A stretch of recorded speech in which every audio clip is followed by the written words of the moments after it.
प्रार्थனை.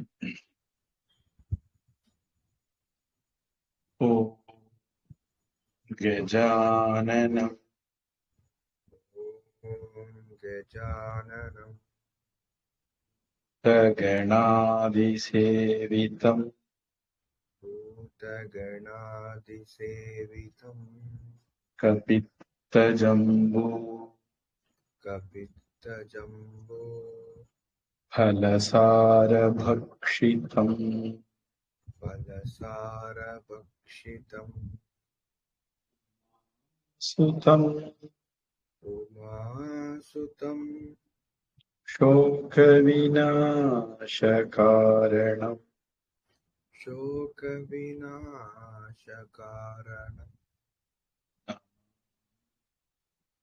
नमामि विघ्नेश्वरपादपङ्कजम् विघ्नेश्वरपादपङ्कजम् सरस्वति नमस्तुभ्यम् सरस्वती नमस्तुभ्यं वरदे कामरूपिणी वरदे कामरूपिणी विद्यारम्भं करिष्यामि विद्यारम्भं करिष्यामि सिद्धिर्भवतु मे सदा सिद्धिर्भवतु मे सदा गुरुर्ब्रह्मा गुरुर्विष्णुः गुरुर्ब्रह्मा गुरुर्विष्णुः गुरुर्देवो महेश्वरः गुरुर्देवो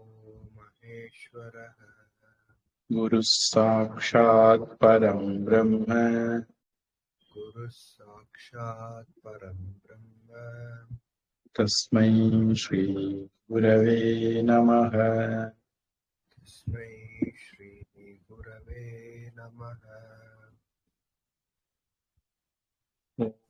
नमः शुक्रबृहस्पतिभ्याम् ॐ नमः शुक्रबृहस्पतिभ्याम्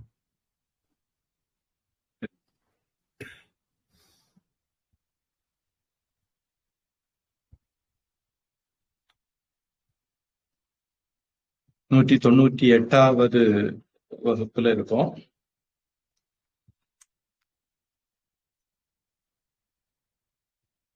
அடுத்த வாரம் வகுப்பு இல்ல. இன்னைக்கு வைகாசி 14 வளர்பிறை திரையோதசி சுவாதி நட்சத்திரம் பராபவ வருஷம் கலியுகாதி 5128. அர்த்த சாஸ்திரத்துல ஆங்கிலப்படி 2வது செக்ஷன் 18வது அத்தியாயம் 3வது வாக்கியம் பார்க்கணும். தமிழ் படி 2வது அதிகரணம் 18வது பிரகரணம் 39வது அத்தியாயம் பார்க்கணும். பார்க்கறதுக்கு முன்னாடி பிளட் டொனேஷன் பேச்சு வந்ததுனால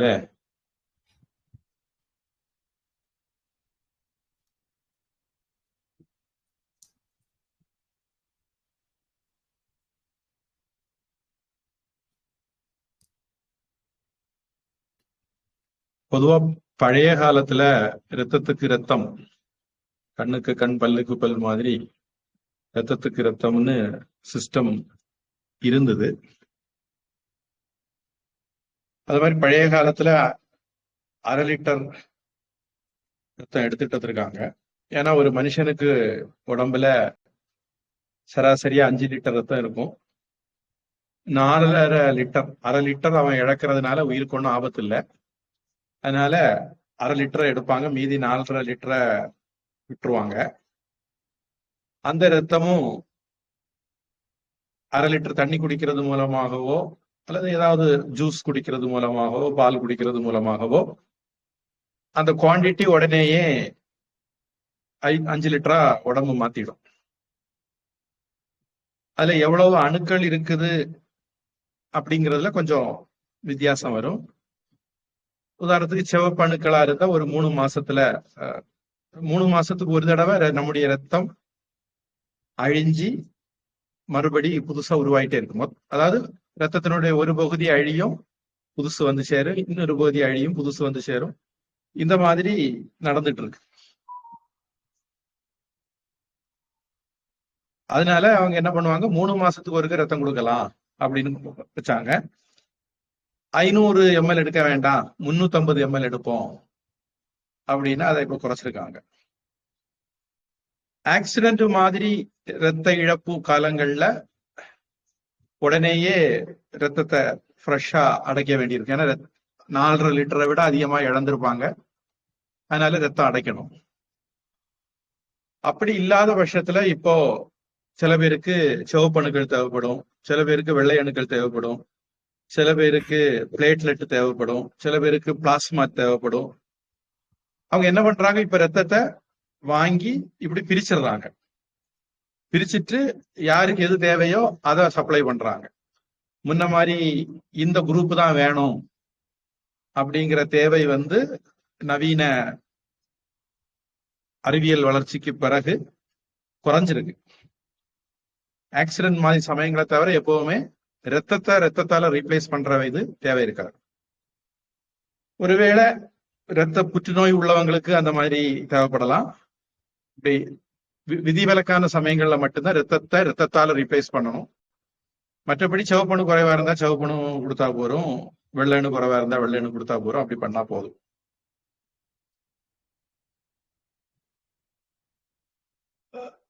பல சமயங்கள்லயும் நமக்கு ஆத்திர அவசரத்துக்கு ரத்தம் தேவை.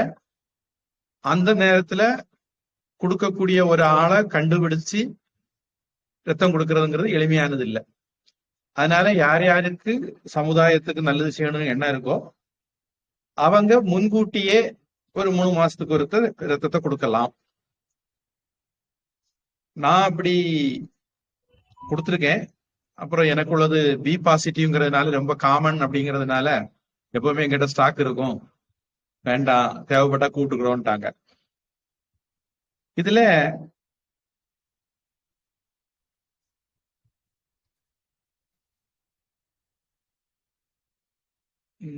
நான் இந்த டாபிக்கை ஓபன் பண்ணதுக்கு ஒரு காரணம் எனக்கு மனசுல இந்த எண்ணம் வந்ததுனால. நவீன காலத்துல இந்த திராவிட மாடல் வந்ததுனாலையும்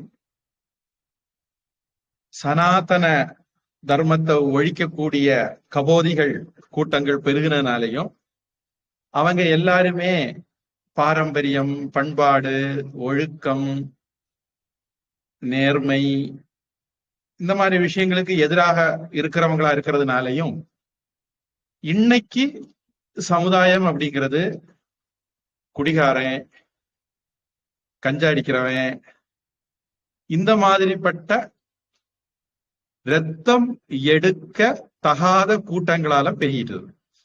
ரத்தம் எல்லாத்திலிருந்தே எடுக்க போறது இல்ல. ரத்தம் எடுக்கிறதுல முதல்ல அந்த ஆளை டெஸ்ட் பண்ணுவாங்க. பொதுவா இந்த ரத்தம் தானம் பண்றதுல ஒரு லாபம் என்னன்னா 3 மாசத்துக்கு ஒரு தடவை நம்முடைய பிளட் ரிப்போர்ட் கிடைச்சிடும்.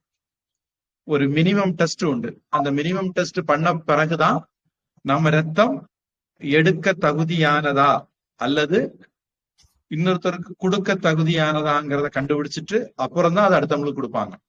அப்போ ஒரு ஆள் ஆக்சிடென்ட்ல இருக்காரு அப்படின்னா அவருக்கு நம்மளை கண்டுபிடிக்கணும், கண்டுபிடிச்சு நம்ம ரத்தத்தை எடுக்கணும், அதை டெஸ்ட் பண்ணணும், டெஸ்ட் ரிசல்ட் வரணும். அந்த ரிசல்ட்ல எல்லாம் பாசிட்டிவா இருந்தா தான் அதுக்கு பிறகுதான் அந்த ரத்தத்தை எடுத்து இன்னொருத்தருக்கு கொடுக்க முடியும். இவ்வளவு டிலே ஆகும், அவங்க உயிரை காப்பாற்ற முடியாது. அதனால ரத்தம் கொடுக்கணும்னு நினைக்கிறவங்க முன்கூட்டியே கொடுத்து வைக்கிறது தான் புத்திசாலித்தனம். இனி இன்னைக்குள்ள சமுதாயத்துல எனக்கு தெரிஞ்சு 90% பேரு ரத்தம் கொடுக்க லாயக்கு இல்லாதவங்க. இனி இதுக்கும் மேல பிரஷர் இருக்கு, சுகர் இருக்கு, நோய் நொடிகள் இருக்கு, அல்லது நோய் நொடிகளுக்கு மருந்து சாப்பிடுறாங்க. இந்த மாதிரி இருந்தாலும் அந்த ரத்தத்தை ரிஜெக்ட் பண்ணிடுவாங்க. அப்போ ஒரு ஆரோக்கியமான, ஒழுக்கமான, கெட்ட பழக்கங்கள் இல்லாத, இப்படி எட்ஸெட்ரா போட்டுட்டே இருக்கணும். இப்படியெல்லாம் இருக்கிற ஒருத்தர் மட்டும்தான் ரத்தம் குடிக்கணும். அதாவது உலகத்துல நல்லவன் மட்டும்தான் ரத்தம் கொடுக்க முடியும். நல்லவங்களை கண்டுபிடிக்கிறது இன்னைக்குள்ள சமுதாயத்துல அருமையா மாறிட்டு இருக்கு. சமுதாயத்தை நாம திருத்துறதுக்கு சரி பண்றதுக்கு முயற்சிகள் எடுக்கலைன்னா நம்மகிட்ட ரத்தம் இருக்கலாம், நமக்கு கொடுக்க மனசு இருக்கலாம், ஆனா நம்மளுடைய ரத்தத்தை எடுக்க மாட்டாங்க, கொடுக்க மாட்டாங்க. இதுதான் இன்னைக்குள்ள சூழல். ஊதுற சங்க ஊதி வைப்போம், விடியும் போது விடியட்டும்னு ஊதுனேன். கூத்தாடிகள் எல்லாம் ஒரு 1967 இருந்து 62 இருந்து என்னமோ கூத்தாடிகள் தான் தமிழ்நாட்டுல ஆட்சி பண்ணாங்க. தமிழ்நாடு சீரழிஞ்சிட்டு இருக்கு. எப்போ அதுல மாத்தம் வருமோ அன்னைக்குதான் இந்த நிலைமையில மாத்தம் வரும். சாணக்கியர் ஒரு சந்திரகுப்தரை கொண்டு வந்தது மாதிரி நமக்கும் நாம ஏதாவது புண்ணியம் செய்து அதனால ஒரு சந்திரகுப்தர் வரட்டும்னு பிரார்த்தனை பண்ணி சாணக்கியருடைய அர்த்த சாஸ்திரத்துக்குள்ள போவோம். 3வது சென்டென்ஸ். ஊஷ்ம ऊष्म உபஸ்நேக उपस्नेह கிருமிபிஹி किनिभिः உபஹன்யமானம் उपहन्यमानम् அந்யதா हन्यता ஸ்தாபயேத். स्थापयेत्. போன வகுப்புல நம்ம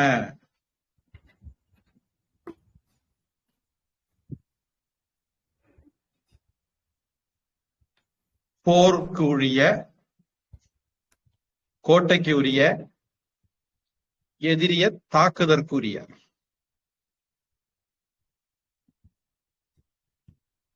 அஃபென்ஸ் டிஃபென்ஸ், இப்படி எல்லாத்தையும் மனசுல வச்சுக்கிட்டு தேவையான சப்போர்ட் சிஸ்டத்தை ஒரு ராஜா உருவாக்கிக்கணும். அதனுடைய ப்ரொஃபஷனல்ஸ் மூலமா உருவாக்கிக்கிடணும் அப்படின்னு சொன்னார். இதுல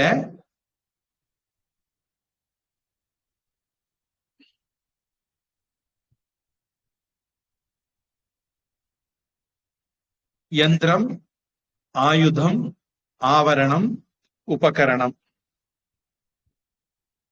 அதாவது மெஷின்ஸ், வெப்பன்ஸ், ஆர்மர்ஸ், அப்புறம் இன்ஸ்ட்ருமெண்ட்ஸ்,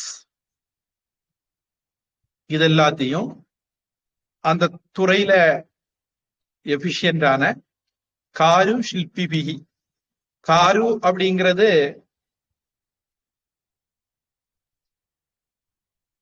ஒரு லோயர் கிளாஸ் ஒரு குரூப்பா வேணா எடுத்துக்கலாம். ஷில்பிபிகிங்கிறது ஹையர் கிளாஸ் ஒரு குரூப்பா எடுத்துக்கலாம். ஹையர் கிளாஸ் லோவர் கிளாஸ்ங்கிறது என்ன அர்த்தம் சொல்றேன்னா, R&D டிபார்ட்மெண்ட் ஷில்பிபிகி, அதை இம்ப்ளிமெண்டேஷன் பண்றவங்க காரு. ரெண்டு பேருமே எஃபிஷியன்ட் தான், ஆனா இந்த ஒரு வித்தியாசம்னு வச்சுக்கலாம். இவங்க மூலமாக சரியான அளவுல உரிய காலத்துல உரிய முறைப்படி பண்ணணும், பண்ணி அங்கங்கேயா ஸ்டோர் பண்ணி வைக்கணும், நாட்டுல பல இடங்கள்ல ஸ்டோர் பண்ணி வைக்கணும் அப்படிங்கிறத பார்த்தோம். அப்புறம் அப்படி ஸ்டோர் பண்ணியாச்சுன்னு விட்டுற முடியாது. ஏன்னா மனைவி, துணைவி, இணைவி வச்சிருக்கவங்க எல்லாம் ஆட்சிக்கு வருவாங்க. வந்தா கரையான் சாக்க தின்னு போடும், எறும்பு சீனியை தின்னு போடும், சீனி மூட்டைங்க சீனிய மூட்டையோட காணாது. அப்படிப்பட்ட ஆட்கள் எல்லாம் வருவாங்க. அதனால நாம உற்பத்தி பண்ணணும், ஸ்டாக் வச்சோம் மறந்துட முடியாது. அது அப்பப்ப பாதுகாக்கணும். எலி, ஊழல், பெருச்சாளி இவங்கள்ட்ட இருந்தெல்லாம் பாதுகாக்கணும். அப்ப அதை தேவைப்பட்டா இடம் மாத்தணும், தேவைப்பட்டா வெயில்ல காட்டணும், தேவைப்பட்டா காத்துல காட்டணும், இந்த மாதிரி எல்லாம் பண்ணணும் அப்படிங்கிறது வரைக்கும் போன வகுப்புல பார்த்தோம். அது ஏன் சொன்னாங்க அப்படிங்கிறத நாம காரணத்தை இந்த வரியில அவர் சொல்றார்.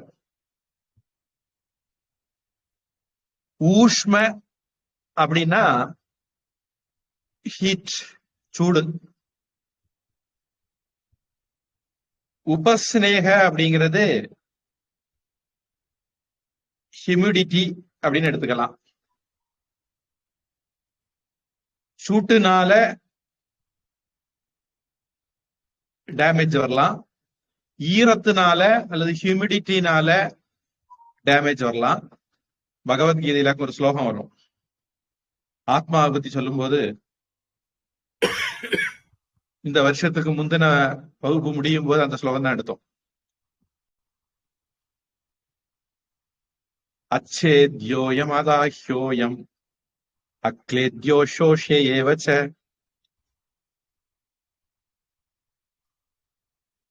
அதுவும் அது தொட்ட அடுத்த ஸ்லோகம்.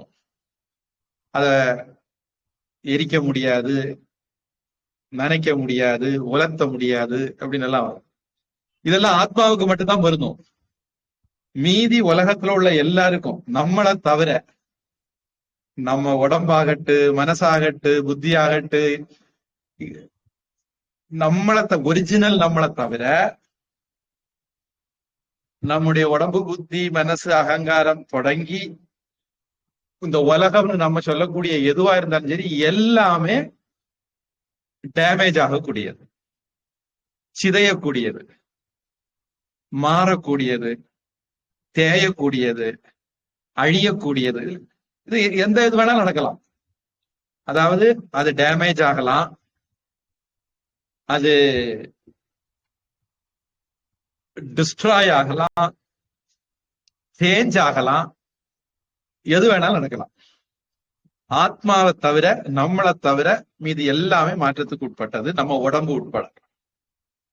அதனால அதை ப்ரொடெக்ட் பண்றதுங்கிறது முக்கியமான விஷயம். அதுக்கு கெடுதல் எப்படியெல்லாம் வரலாம்? சூட்டுனால வரலாம், நீர்னால அல்லது ஹியூமிடிட்டினால வரலாம், மூணாவதா கிருமிகளால வரலாம். கிருமிகள் அப்படிங்கிறது இன்செக்ட்ஸா இருக்கலாம், வார்ம்ஸா இருக்கலாம், வைரஸ், பாக்டீரியா உட்பட எது வேணாலும் இருக்கலாம். இப்படி ஒரு ரஃப் ஐடியா நாம இதுல புரிஞ்சுக்க வேண்டியது, இப்படி டேமேஜிங் ஃபேக்டர்ஸ் பலது இருக்கலாம். அதுல இருந்து அந்த டேமேஜை கண்ட்ரோல் பண்ணணும். அதுதான் நம்ம கிரகிக்க வேண்டிய ஐடியா. அவர் ஒரு உதாரணத்துக்கு வெப்பம், ஈரம், கிருமிகள் அப்படின்னு ஒரு உதாரணம் சொல்லியிருக்காரு. உபகன்யமானம், உபகன்யமானம்னா டிஸ்ட்ரக்ஷன் எடுத்துக்கலாம், டேமேஜ்னு எடுத்துக்கலாம், அழிகிறதுன்னு எடுத்துக்கலாம், சிதைகிறதுன்னு எடுத்துக்கலாம். இந்த மாதிரி காரணங்களால இப்படி நடக்கலாங்கிறதுனால நாம அத வெயில்ல காட்டணும், காத்து பட வைக்கணும், எட்ஸெட்ரா எல்லாம் பண்ணும். இடம் மாத்துறது உட்பட. ஒரே இடத்துல இருந்தா கரையான் பிடிக்கும், இடம் மாத்திக்கிட்டே இருந்தா ஒருவே கரையான் பிடிக்கிறதுக்குள்ள நம்ம காப்பாத்திடலாம். இப்போ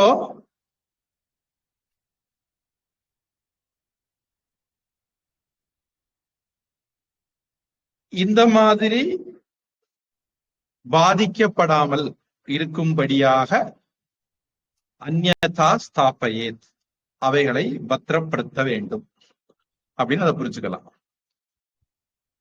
இப்போ ஆங்கிலம்,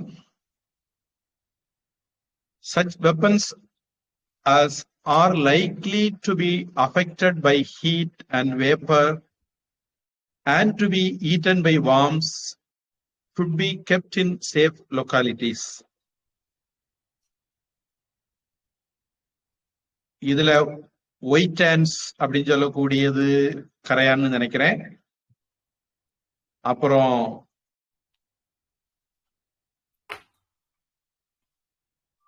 வண்டுகள், புழுக்கள், பூச்சிகள் அப்படின்னு நிறைய வெரைட்டி இருக்கு. அதாவது மரமா இருந்தா அது ஒரு விதமான டேமேஜ் ஆகும். இரும்பா இருந்தா அது துருபிடிக்கும், அந்த மாதிரி டேமேஜ்கள் ஆகும். தாமிரமா இருந்தா அது ஒரு மாதிரி களிம்பு பிடிக்கிறது அந்த மாதிரி ஆகும். பொதுவா தாமிரம் அதிகம் யூஸ் பண்றது இல்ல. அப்புறம் இரும்பு தான் அதிகம் யூஸ் பண்ணுவாங்க நம்ம ஊர்ல. இன்னைக்கு நம்ம ஸ்டெயின்லெஸ் ஸ்டீல்னு சொல்றோம், அதெல்லாம் அது கூட துருப்பிடிக்கும். நம்ம ஊர்ல உருக்குன்னு இருந்தது, அதுதான் வெளிநாட்டுக்கு போய் உருக்குன்னு மாறி இங்கிலீஷ்லயும் உருக்குன்னு இருக்கு. உருக்கு அர்க்குன்னு எல்லாம் சொல்றதா நம்மளோட உருக்கதான் அவங்க வாயில நுழைஞ்சு அப்படி ஆயிட்டது. இதுல நம்ம ஊர்ல பள்ளிக்கூடத்துல பாடத்துல இருந்து நினைக்கிறேன், தேனிரும்பு வெட்டிரும்பு அப்படின்னு 2 இரும்ப பள்ளிக்கூட பாடத்துல படிச்ச மாதிரி ஞாபகம். இதுல ஒண்ணு காந்தத்துக்கு பயன்படுத்தலாம், இன்னொன்னு காந்தத்துக்கு பயன்படுத்த முடியாது. ஒண்ணு பிளெக்சிபிள் ஆனது, ஒண்ணு உடையக்கூடியது, பிரிட்டில் டைப். இப்ப இதுல பழைய காலத்துல வீடுகள்ல நகை நட்டுகள் எல்லாம் வைக்கிறதுக்கு அந்த பெட்டிக்கு பேரு உருக்கு பெட்டின்னு நினைக்கிறேன், என்னுடைய ஞாபகம் சரியா இருந்தா. உருக்கு பெட்டின்னு ஒவ்வொரு வீட்லயும் வச்சிருப்பாங்க. அதுக்குள்ளதான் எல்லாம் வச்சிருப்பாங்க, திறமா வச்சிருப்பாங்க. கல்லாம் வந்து சீக்கிரம் உடச்சு திறக்க முடியாதபடிக்கு நல்ல ஸ்ட்ராங் ஆனது. அது போக கத்தி கப்படா என்னெல்லாமோ பழைய காலத்துல இரும்பு செய்திருந்தாங்க. தேருக்கு அச்சாணி, குதிரைக்கு பாதத்துல போடக்கூடிய பேரு மறந்து லாடம் உட்பட இப்படி நிறைய விஷயங்கள் நம்ம இரும்பு பயன்பாடு இருந்தது. இரும்பு மட்டுமல்ல, பாரதத்தை பொறுத்த வரைக்கும் மெட்டலர்ஜியில நாம டாப் கிளாஸா இருந்தோம்.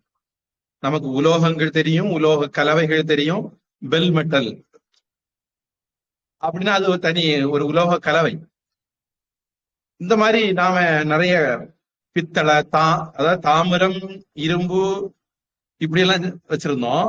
இன்னொரு பக்கம் பித்தளை, வெண்கலம் இப்படி உலோக கலவைகளும் பயன்படுத்தணும். அது மாதிரி மரத்துல இருந்தானாலும் சரி, உலோகங்கள்ல இருந்தானாலும் சரி, நாம அந்த காலத்துல நாம பெரிய அட்வான்ஸ்டு ஒரு சமூகமா தான் இருந்திருக்கோங்கிறது இன்னைக்கு வரைக்கும் மிச்சம் மீதி இருக்கிறதுல இருந்து நாம புரிச்சுக்கலாம்.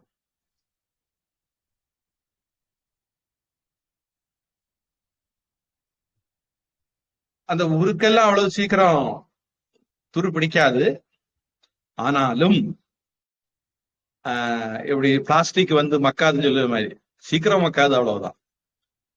ஆனா இந்த உலகத்துல ஆத்மாவை தவிர எல்லாமே அழியும். டைம் தான் முன்ன பின்ன இருக்குமே தவிர, அதனால நாம அதுக்கு ப்ரொடெக்ஷன், பாதுகாப்பு கொடுக்கத்தான் வேணும். அஜித் ஏதாவது சொன்னீங்களா? இல்ல சாமி, இல்ல சாமி, எதுவும் இல்ல. இப்போ தமிழ் வெப்பம், வெப்பம்னா சூடு, தட்பம், தட்பம்னா தன்மை, குளிர், அதுல தான் தண்ணீர் வந்தது. புழு, புழு இவைகளால் கேடுறாதபடி வைத்தல் வேண்டும். ஏன் இடம் மாத்தணும், காத்துப்படும்படியா வைக்கணும்ங்கிறதுக்கெல்லாம் ஒரு காரணத்தை இதுல சொல்றார். உங்க தமிழ் ஈரத்தாலோ சூட்டாலோ பாழாகிவிடும் பொருட்களையும் புழு அரிக்கும் பொருட்களையும் அவை பாழாகாமல் தக்க இடத்தில் வைத்து பாதுகாக்க வேண்டும். 4 ஜாதி, ஜாதி, ரூப, ரூப, லக்ஷண, லக்ஷண, பிரமாண, பிரமாண, ஆகம, ஆகம, மூல்ய, மூல்ய, நிக்ஷேபைஹி, நிக்ஷேபைஹி, ச, ச, உபலபேத, உபலபேத.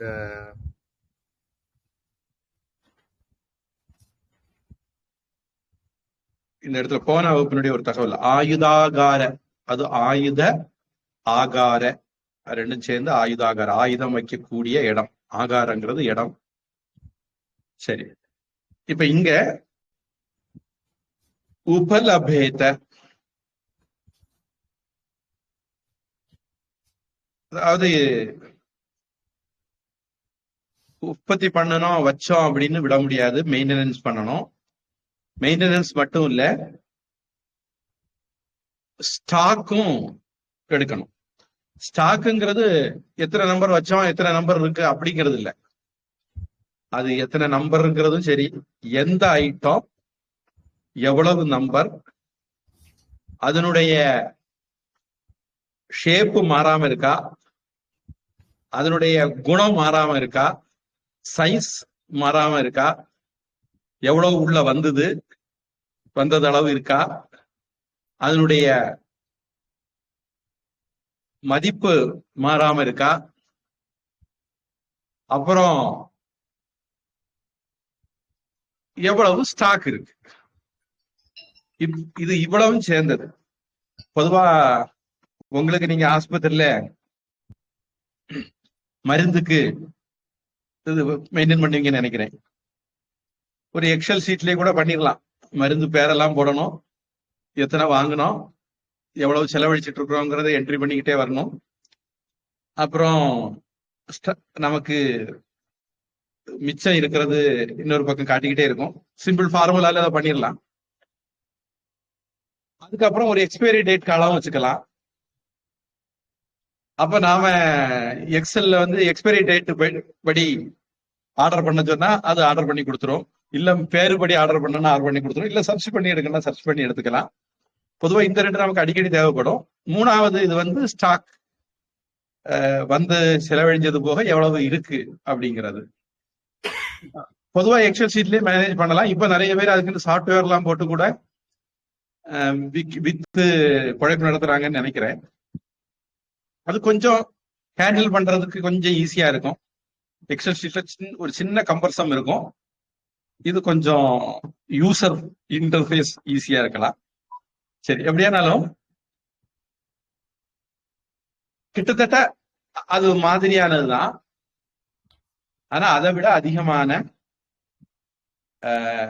கவனம் வேணும். ஒரு உதாரணத்துக்கு, கூத்தாடிகள் இருக்கக்கூடிய ஆளக்கூடிய தமிழ்நாட்டுல கோவில்ல வந்து நகைகள், சிலைகள், நிலங்கள் இப்படி எல்லாம் உண்டு.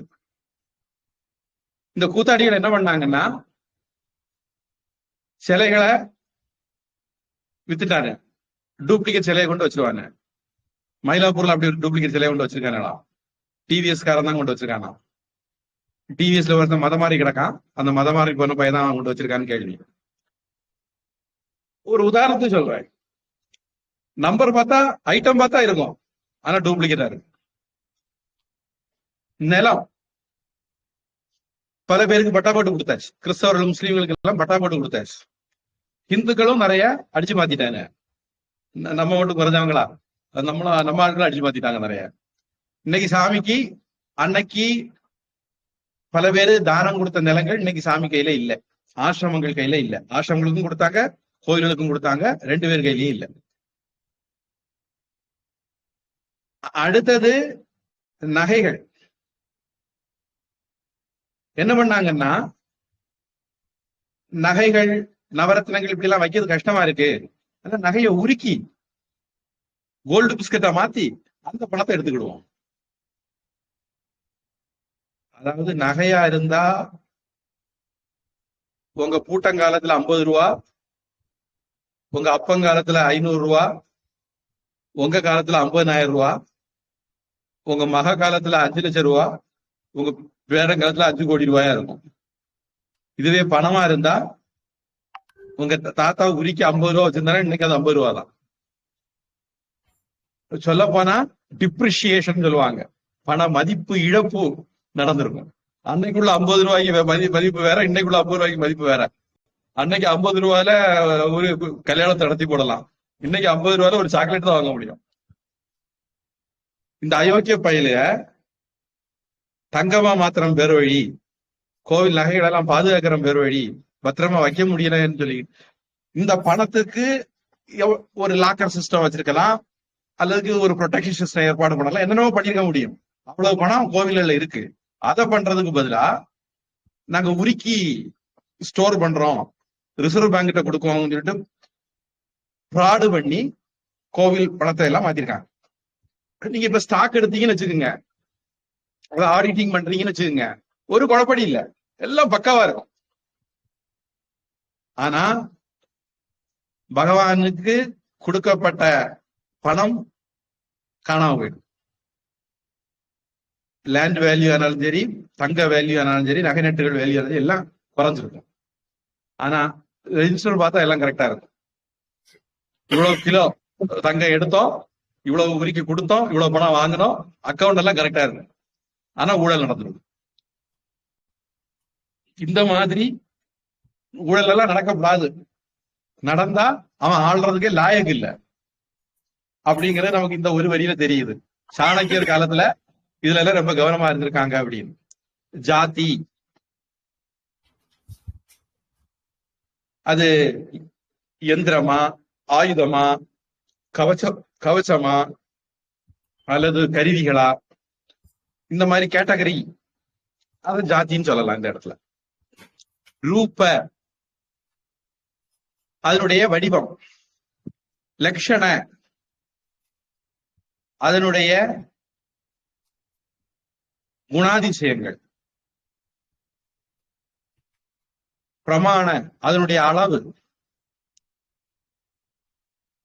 ஆகம எங்கிருந்து வந்தது, எங்க உற்பத்தி ஆச்சுது, எந்த இடத்துல கொண்டு ஸ்டாக் பண்ணோம், டிரான்ஸ்போர்டேஷன் எங்க இருந்து எங்க மாறிட்டு இருக்கு, இந்த டீடைல். மூல்ய அதனுடைய மதிப்பு, இன்னைக்கு தங்கத்தின் விஷயத்துல அன்னைக்குள்ள மதிப்பு வேற, இன்னைக்குள்ள மதிப்பு வேற. அப்ப அதுல ஊழல் நம்ம கண்டுபிடிச்சிடலாம். நிக்ஷேபைகி அப்புறம் எவ்வளவு ஸ்டாக் வச்சிருந்தோம். ஹிப் அப்படின்னா வைக்கிறதுன்னு வச்சுக்கலாம், நிக்ஷேபைகின்னா வச்சிருக்கிறது ஸ்டாக். இது எல்லாத்தையும் உபலபேத கணக்கு வழக்குல கொண்டு வரணும், சரி பார்க்கணும். ஒரு விதமான ஸ்டாக் ரெஜிஸ்டர். ஆனா ஸ்டாக் ரெஜிஸ்டர்ங்கிறது அதனுடைய என்ன சொல்ல ஹையர் நுவான்சஸ் ஓட உள்ள ஒரு ஸ்டாக் ரெஜிஸ்டர்.